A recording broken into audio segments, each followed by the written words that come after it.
This program is dedicated to the brave men and women of the United States Armed Forces, past, present, and future. I'm Keith Warren. I'm a hunter. What do you think of that? Look at that. Woo! A fisherman. 2 fish on at one time? Oh my gosh! A conservationist. Hey, let go of that nipple. You're done. You're finished. A family man. Life is good. I love you, baby. Love you too. And I'm proud to be a deer farmer. I'm taking a road trip, and we're going behind the scenes of today's most innovative deer farmers and wildlife management operations in North America. This is Deer and Wildlife Stories.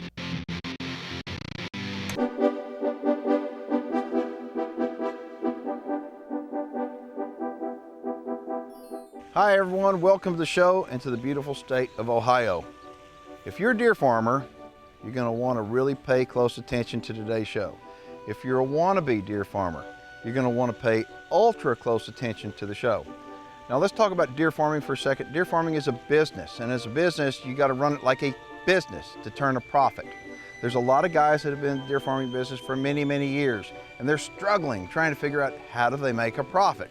Well, here at H Whitetails, I was here 3 years ago, and they're relatively new in the deer farming industry. And I was looking at their farm, I was looking at their deer, I was listening to their program, and now I'm back 3 years later. And I'm telling you, these guys are doing something right. On today's show, we're going to share some of the secrets that have helped them move up in a very competitive category to where they are leaders now in the deer business in such a short period of time. We're going to be going behind the scenes, sharing some information with you, and showing you some giant bucks right here from Ohio. H Whitetails is located in Mount Eaton, Ohio. We're in rural Ohio. We have 12 acres and 11 pens, and we're running about 130 head of whitetail. We're a breeding operation only. Ohio is a really friendly place to raise deer. We're under the ag department, and they're really easy to work with. Temperature-wise, it's nice temperature, cool. We love it, and the deer love it. We bottle raise some of our doe fawns, and the reason is we can keep an eye on them, and the grandkids can come out and pet them, bottle feed them, and it keeps the grandkids involved in the deer farm.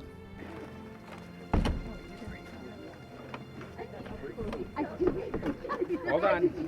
One of the nice things about my job is that I get a chance to revisit places that have been in the past. And during those visits, I actually get to see some changes, and changes in people, changes in the size of families, but also changes in the deer herd. There's some place I go to, there's really not that much change. And then there's some places like I go to, like right here, where the change is so obvious that it's extremely surprising and very exciting. Not only have the deer gotten big around here, there is one big change around here. The youngest son, Gary, well, he's gotten married to Cheryl, and that's a great deal. It's funny how when you go someplace, something will really stand out. To me, what stands out is the family and the commitment to animal husbandry. Well, here at H Whitetails, something that when I was here 3 years ago, Ruby, we call her Mama Deer. She is the deer's mama. She takes care of them, she loves them. She's got the kids and the grandkids out here bottle feeding, and without Ruby, this place wouldn't be complete. Ruby is what stands out because her love for her family and her animals. There's one particular animal out here named Bentley that when I came here 3 years ago, I looked at it and I thought there's no way that animal was going to survive. No way. And Ruby said she's going to give her best, and she did. She worked with that animal not just every day, but all day, every day. And she did whatever it took to make sure that animal had a great life and had as big a chance as it could to survive and had a great life. And now I come out here 3 years later, and what I'm really surprised at is, well, I shouldn't be surprised because Bentley's got an unbelievable pedigree just like all the bucks here. Bentley is huge. Well, it's nice to be back up in this country for sure, and I can tell you y'all have had a lot of rain. Oh ja, Kees, es ist gut für die Trickhaber wieder. Wir kann sehen, mit wie grün es alles ist, und es ist wieder rare hat, but Tschüchterei kann man die schon negrieren. So, bist du ready for some große Haschkugeln? Do you understand what he's saying? Well, Keith, it's good to have you back again, and you can see all the green grass that we got a lot of rain this year, and it's raining again today, but between the rain showers, we'll be able to get this show in. And are you ready to go look at some monster bucks? Let's go. Let's go.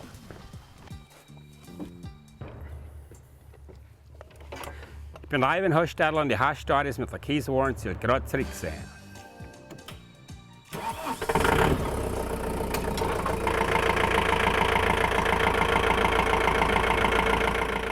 Deer and Wildlife Stories is brought to you in part by Bruton Easy Pull Trailers, Deer Guardian Misting Systems, Game Management Software, the North American Deer Farmers Association, Record Rack Deer Feeds, Whitetail Sales and Service, and Newport Labs.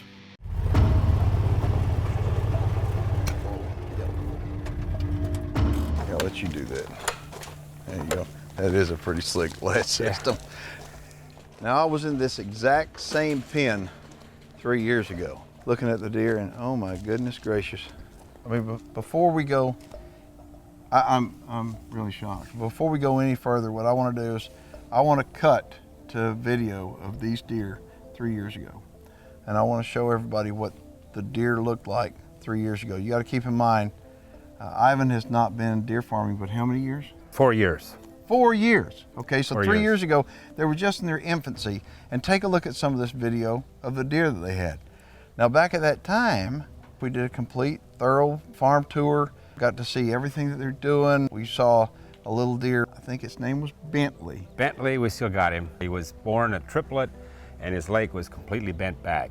But I'm looking at these deer today, and I'm going, how in such a short period of time could anybody have taken their deer program? Because you've got better deer right now, I can see, than a lot of guys that have been deer farming 2-3 times longer than you. So who's that buck right there? That is Sutton Factor. Last year at Nadifi was scored #2 yearling at 260, and he's an impressive deer. So that's what he looks like this year. Folks, that's a 2-year-old buck what you're looking at. And he's absolutely huge. I don't know how big he is, but he's big enough to get somebody's attention in a big way. Now, you've got him named Sutton Factor. Okay, there's a reason for that. And the reason is, I'll tell you right now, because he's at a sudden impact and X factor. And both those deer are some of the best known deer that have ever lived in our industry. And so. And also there's Max in there. Oh, Max is in there? Max is in there, yeah. It's X Factor on a sudden impact doe. Max is in the background. And it is no wonder that deer has turned out what he is. On today's program, we're going to be showing you how you can build a deer, how Ivan has built these deer. These deer are no accident. You can build a deer. You just need to know what to do to build a deer, and Ivan is going to tell you, well, how he builds a deer. All right, there's another buck in there, a big buck, okay? He's older. Who is that? That is Rambler, 3 years old this year. Again, he was a big yearling last year. He scored right at 260. And this year, gosh, we didn't put him down, but he's got to be 30 inches wide and just really big frame. And we're excited about him as well. Now, what we're excited about is yearlings. We got some yearlings on the ground in the pen, this pen, and a couple other pens that are just really phenomenal yearlings. So these are yearlings that are in here with them then? There's some yearlings, yeah. Whoa. There's 6 yearlings, and we have 3 of our breeders are in here, along with the 6 yearlings. Well, I'm looking at your yearling bucks in here, and I'm very impressed. I mean, they're all good, and I even look at the smallest one in here, and I know that looking back at the way things were, that smallest yearling that you have in here is about as good or maybe better than the best yearling that you had 3 years ago, and that tells me y'all are really doing something right. We try to breed aggressively, but anyway, we got more yearlings back in another pen, and in fact, Bentley's in that pen, so we can look at him as well. All right, well, let's go take a look at him. But before we leave, I want to cut back just so you can see the difference between that 3 years will make on a program that they're doing something right. Take a look at the deer that were out here 3 years ago, and now take a look at what we've got in front of us now, and it's absolutely amazing. Let's go look at some more deer. That's incredible. Well, I know one thing for sure. If anybody ever had any doubts about if you're on the right track or not and serious about the deer business, all they have to do is look at these guys right here. Folks, these are yearlings. And take a look at them. There's not a slouch in the bunch. This is amazing. They're beautiful. This is accomplishing what you set out to accomplish. Nice, big, framey, typical looking deer. Absolutely. You know, we're real happy with our yearlings. You know, every year we're just breeding up. They got to be getting better and better. They're just getting better and better. I mean, I look at them and I'm thinking, okay, there's some that are real clean, some that aren't so clean. They've got a little bit of stuff, but not so much stuff that they're not real pretty. They've got width to them. You know, and it's the results of pedigree. Again, I know we stress on pedigree. You know, you got to buy pedigree. You know, this is the results. So we're real happy. Yeah, there's no doubt about it. Well, who is that great big deer right there? Bentley. Is that Bentley? That's Bentley. Look at that. Can you believe that? He was every right to be dead and gone. You Absolutely. know? If it wasn't for Mama gone. Deer. Yeah. Folks, I was here 3 years ago, and that deer right there, for all intents and purposes, dead. I mean, yeah. And Miss Ruby, his wife, took that deer right there and held him in her arms and loved that deer. That is amazing. I look at that. What a testament right there Oh, yeah. to animal husbandry. I think it is wonderful. When deer farmers, our job is to take care of the animals. And Bentley right there, he's huge too. Yeah. We're real happy and proud of him, and he will be on this farm for a long, long time. So, yeah, we got the guardian misting system all the way around the property, so we better get out of here, hey? Yeah, boy, but I'll tell you what, there are no insects with that deer guardian system here. We have approximately 600 nozzles, and it's under high pressure, like 250 pounds of pressure, so it just comes out in a mist, like a fog. So any light breeze will just carry it all over the pens. Yeah, you get some expense in the chemicals, but really how much is a deer worth if you can save one deer a year? You know, you got your chemicals paid for. I'm Ruby Hosettler with H Whitetail, and you're watching Deer and Wildlife Stories with Keith Warren.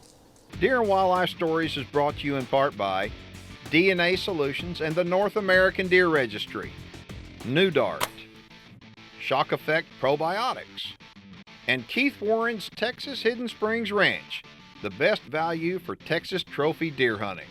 They've got a deer factory of top-end deer, and it all starts with the commitment to doing it, but then working off the pedigrees, doesn't it? Absolutely. All our deer are DNA'd through DNA Solutions, and we feel that's very important because when you buy a deer, you want to know what the pedigree is. It's all about pedigree and genetics. Wouldn't you agree with that? Absolutely. A would-be deer farmer, what you start off with, that is what your foundation is. And if you have X amount of dollars to invest, rather than buying quantity, go with quality. Just buy what you can afford, but buy the best, the very best you can afford. Okay, but talk about, though, quality-wise, it's not just antlers, okay? Because there's been a saying for many, many years, most people have heard, who's your daddy? That's really not the way it is in the deer farming business now. It's who's your mama. It is 70%, maybe 70, as high as 75%. I'm beginning to believe it's 75-25, 75 doe, 25 bucks. So, you know, the does, you don't see any horns on them. Right. So, you know, they're brown, they're just like any deer. So They all look alike. They all look alike. But if you go back to pedigree, that's where it speaks the loudest. So it's like planting corn, you know, you put seed into a deer, 2 years, you'll see what you're growing. What we want to do as a farmer, whether you're planting soybeans or corn or growing deer, we want to minimize the risk of failure. And by minimizing the risk, I mean, you look at all the variables. I mean, you're planting your corn at the right time, you plant it with the right moisture in the ground. I mean, there's a lot of things to take into consideration. When you're growing deer, there's a lot of things to take into consideration. All baby deer look the same, but they're not all the same. And so when we talk about quality, the only way that I see that you can deal with quality and determine quality is to go with a quality pedigree. Absolutely, yeah. The last time I was here, Gary was showing me some pedigrees that were up on the wall of the fawns. We went in the fawn barn and he had a piece of paper up on the wall.